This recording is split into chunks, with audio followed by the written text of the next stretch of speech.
Hello and welcome to another video. So today we're going to basically go back over Omen Haven. First video I did. It's been about a week, I guess, nearly. Well, maybe not quite by the time this video comes out. It's been recorded a couple of days before that week will be out. Overall, solid ass deck. The changes we've mostly made here are including a Wilbert, a Rodeo, and a Maddening Bison, and dropping back the Heir of Repose here down to just one. Not that impactful. It's a fine card, but I don't find it to be that insane. Wilbert could probably be bumped up to 2 and Rodeo dropped down to 0, honestly. You could go that way about it. And if you really wanted to up even more, you could potentially, decrease another card in this deck down to 2 and slot in the extra Wilbert on top. But I think 1 to 2 Wilbert would be more than fine. Personally, I'd probably swap it out to 2 post this deck list, but outside of that, the deck is still reasonably solid. It does a pretty okay job. Maddening Benzian does a pretty nice job as healing without having to take the damage if you can proc it. Sometimes that's a little trickier than other times, but even if you do have to take the damage, you have enough healing that usually if you can buy yourself a turn or two, you can probably out-heal that and be fine. So we are going to get right into it and check it out. Alright, we're going to kick things off with some Portalcraft. Not a bad way to go. Portalcraft is a better matchup for this deck than most crafts. It's definitely one of the easier ones to win. This and Forest typically tend to be okay. Although Roach Forest can cause me some issues, but overall, most decks that are slow don't handle this deck too well. I still do really like the Portal deck, by the way. It's just, I don't know. There's too many things that can just beat it out because it's a slow deck, which is a little sad. So obviously, getting the Grimnir down as early as possible is important. It doesn't seem to matter which order you do Grimnir. The Grimnir effect seems to take precedent over the other effect, the Omen effect. So we basically just want to take out as much of this board as we can, try and maintain until we can get to where we want to be. Unfortunately, not drawing Heir of Repose stuff or Omen stuff is really difficult here. If you don't draw those, you're kind of screwed early on. So we're kind of just sitting waiting for Congruent and stuff to become alive so we can take advantage of that, since that can potentially draw us into the card we're looking for. Plus, I mean, the stat line on this thing is actually just pretty good, especially with the removal effect. And we do immediately hit Despair Manifest, which is exactly what we're looking for.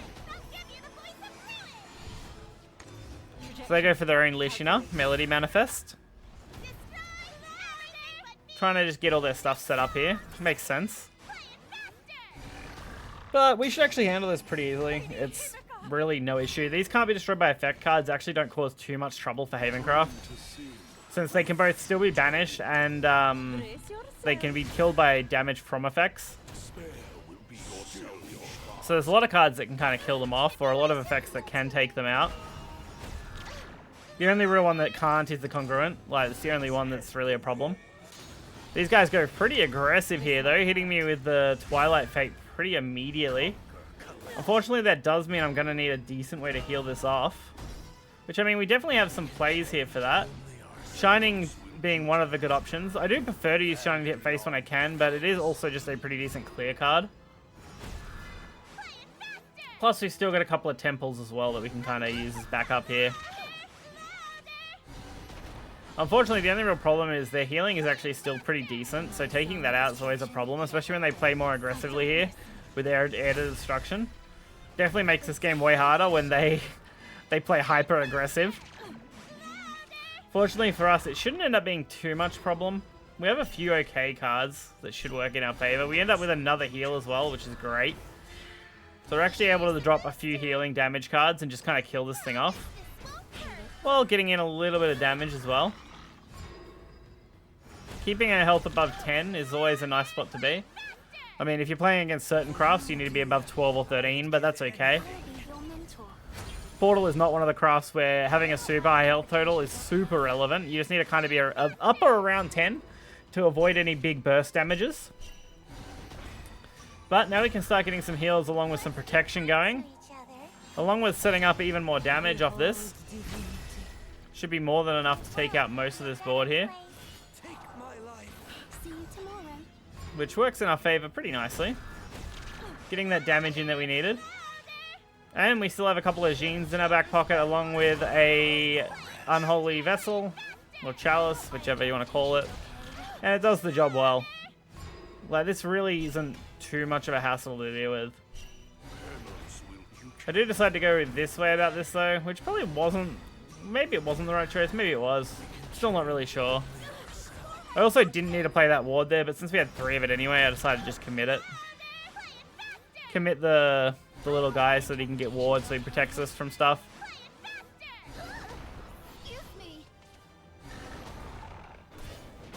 Plus, he did actually absorb quite a few effects and cards, so I'm not too disappointed by that. We do end up going for Faith here, which does end up stocking our hand right up, and we can just restock ourselves and get some damage in as well. This deck does a really nice job of that overall. It really is just keep recurring cards as much as possible, buy yourself time, clear board, and hope that eventually you can kill them before they can kill you. The only real decks you're going to super struggle against is Rune and Unkilling Forest. They're like it. Those 2 decks are an absolute nightmare to play Haven into, typically, because of the way that they work. Although you can kind of mitigate Unkilling Forest by using the temples to give yourself barrier on the turn that you'd probably die, but you do have to make sure you keep track of when you might potentially die to that card. So we still don't have a full setup here yet, but we are getting close. So we're basically 1 turn off winning the game if they don't do anything crazy. Obviously, if they do any big healing here or any mild healing, we could be in a little trouble, but we don't need a lot of damage here, and they end up just letting us win, which is crazy. They should have evoed to kill this, but they didn't, and that does give us a very easy way to go for 9 damage this turn. Not even needing the effect we had.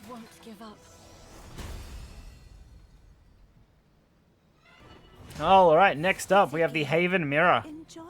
The mirror can be a little trickier because it's real 50-50. Like, I'm still not entirely sure what the best practices are to beat out the mirror match, other than just, you know, be a little more aggressive than your opponent can be. But at the same time, you obviously don't want them to out-heal you, so it's like, it really is a double-edged sword, this kind of matchup. They are also running... this might actually end up being Amulet Haven, looking at it. I can't remember if this was a mirror or not. I played quite a few games of this deck, and some of them were mirrors, and some of them weren't. Some of them were just straight-up Amulet Haven. But seeing Dark Haven makes me assume it's Amulet. Although there are some combo decks that are like Amulet and Omen, so... a lot of options, but they really didn't do anything for their first couple of turns, which, fortunately for us, we had some pretty decent early cards, especially going second where we could play 2 3-drop cards before turn 4. I have seen Guardian of Water making a return in some of these decks, though. It is still a really solid card. Fortunately for us, though, it's not really that impactful, so we can kind of just do our thing, get our damage in, generate some more crests, and generate some more card value, and work our way up the board. Dealing as much damage as possible. And then we get to see their Wilbert come down, so it does lead me towards a more ward variant. We've got quite a few Haven variants when you think about it. We now have an Omen Haven, a Ward Haven, a Amulet Haven, a few different hybrid variants. Like, there's a few options out there now for Haven decks. I do think Omen has one of the better packages though, because I think the burn is quite strong. Although I do think also like the Storm Amulet Haven decks, which is what I'm leading towards this being, is still really good. So we do need to make sure this dies, which works out in our favor. Probably could have done that a bit better using the other amulet instead. That way I could have kept the 4 damage one, which would have ended up being a better play.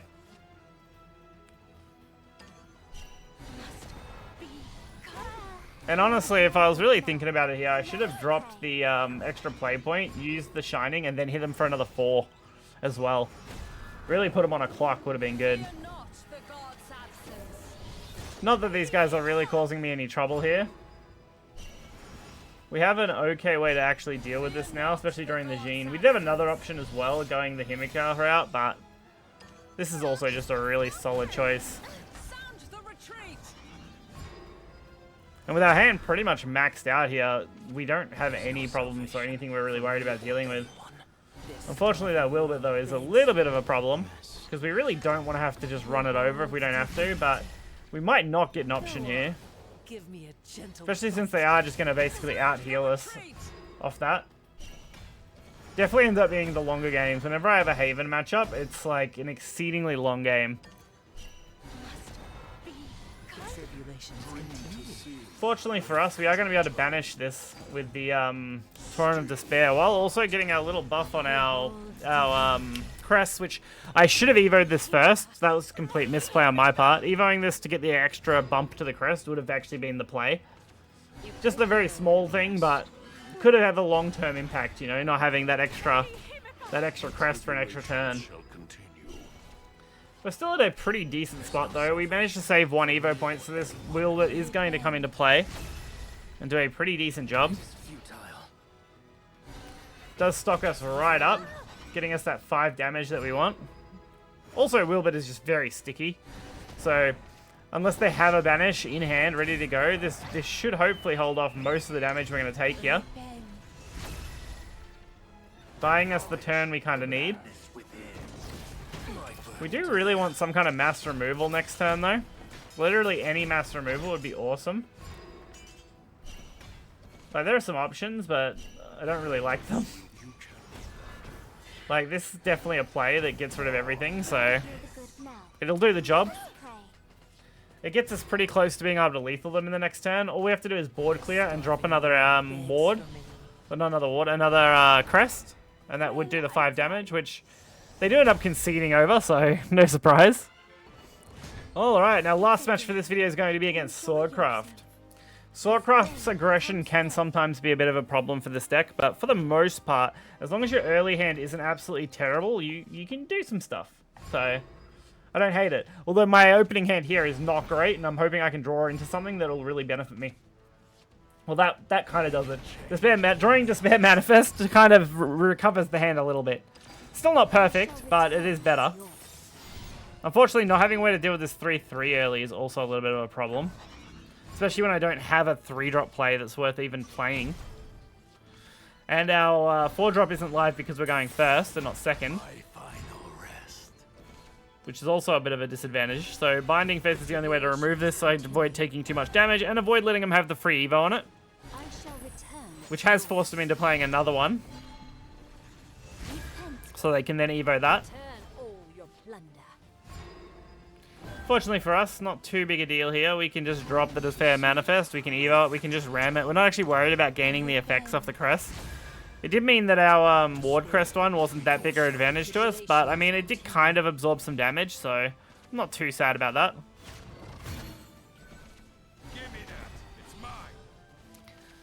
So unfortunately, they got a pretty nice starting setup, which makes this a little bit of an annoyance to actually deal with.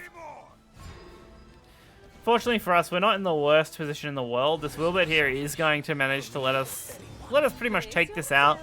Let us just kind of sit on a Wilbert for a turn. Force them into having to probably drop their Manifest here.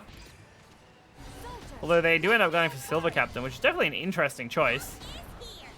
These things are actually a little bit of a pain to deal with because the barriers do block out a lot of my damage. Fortunately, not the absolute end of the world, just kind of annoying. So, I do get to use Repose here, which does let me take out the 7/7. Unfortunately, we can't take out both of these. We can only take out one of these in a practical sense if we attack. Otherwise, I kind of just have to let the damage burst do its thing, which I end up doing that instead. I just kind of let it do its thing so I can get all my effects that I want.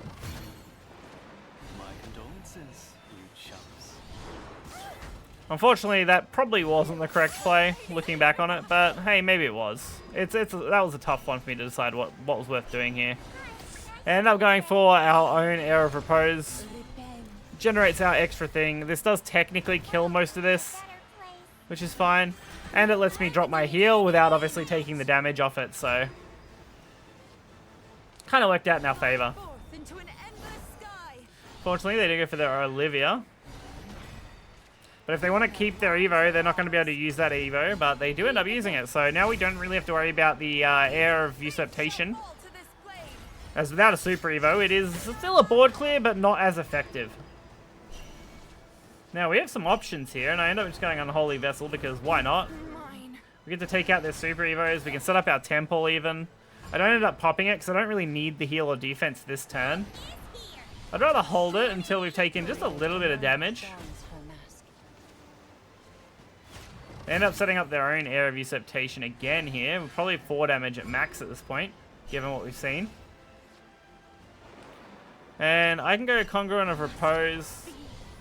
With Evo would have been better, honestly. But hey, this works out in the end. It definitely wasn't optimal. I probably should have done that better, but I probably should have just dropped Jean or something, or maybe even Blinding Faith. I don't know. There was a few plays that could have been better than doing what I just did there. But hey, we've got some set up now. All we really need to do is restock some of these crests. Take out the 4/4, which we are going to do with this Despair, which will buy us another turn or 2 of damage. Get some of this damage in. I've actually been thinking maybe it's worth running Odin or something in this deck. But then, obviously, Odin has its own problems with being Evo consumer. If we want to do good damage with it, so maybe not. I do feel like there's a lot of options for decks right now, as far as, like, small techs. Like, the base core of decks is pretty much going to stay the same, but there's a lot of room to be reasonably flexible. So we're kind of just setting this up now. We're going to get the 5 damage. We're just 5 damage from lethaling them. We have a barrier and max health, so we're really not concerned with 90% of what they can do to me. All we need is a single crest, which Grimnir can get us, and a way to clear this. Now we are short 2 damage, but that's not really the end of the world. So Grimnir gets us our crest. Dose of Holiness and Temple of Repose should get us both our defense and offense, making us almost full health with a barrier, and leaving him on just 2 health that we have to deal with.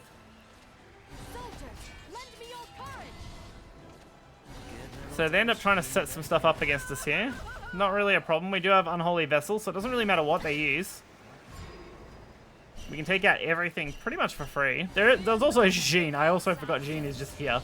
So that does also just win us the game immediately as well. I will not falter.